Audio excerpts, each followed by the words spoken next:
Les 3 chambres, vide également là. Et c'est pas prêt de se remplir. Le gérant de cet hôtel parisien n'en croit pas ses yeux.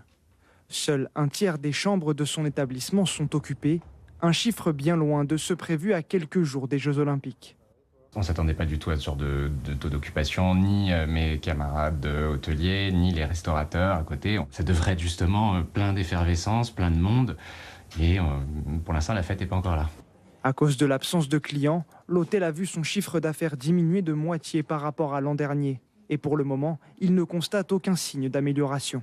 En ce moment, en termes de réservation, c'est très faible, ça ne prend pas. Même on a beau baisser les prix, il n'y a pas de demande. Là, on est sur du 32% pour la période des JO, alors que l'année dernière, j'étais à 89% avec des prix plus hauts en plus. Dans cet autre hôtel de la capitale, même désillusion, ce mois de juillet est très décevant. On est 35% moins que l'année précédente en termes de taux d'occupation. On parle d'un chiffre d'affaires qui était prévu pour plus ou moins 2 millions, qui va être réduit de la moitié. Pour les représentants du secteur de l'hôtellerie, les touristes ont fui les Jeux Olympiques. Les touristes, les Français ne se sont pas appropriés les QR codes, ne se sont pas appropriés les périmètres de sécurité. Ils ne veulent pas revivre le Covid, donc ils préfèrent ne pas venir plutôt qu'aller chercher des QR codes, des réservations. Si pour l'heure les touristes désertent les hôtels, Paris s'attend à en accueillir 15 millions pendant les Jeux.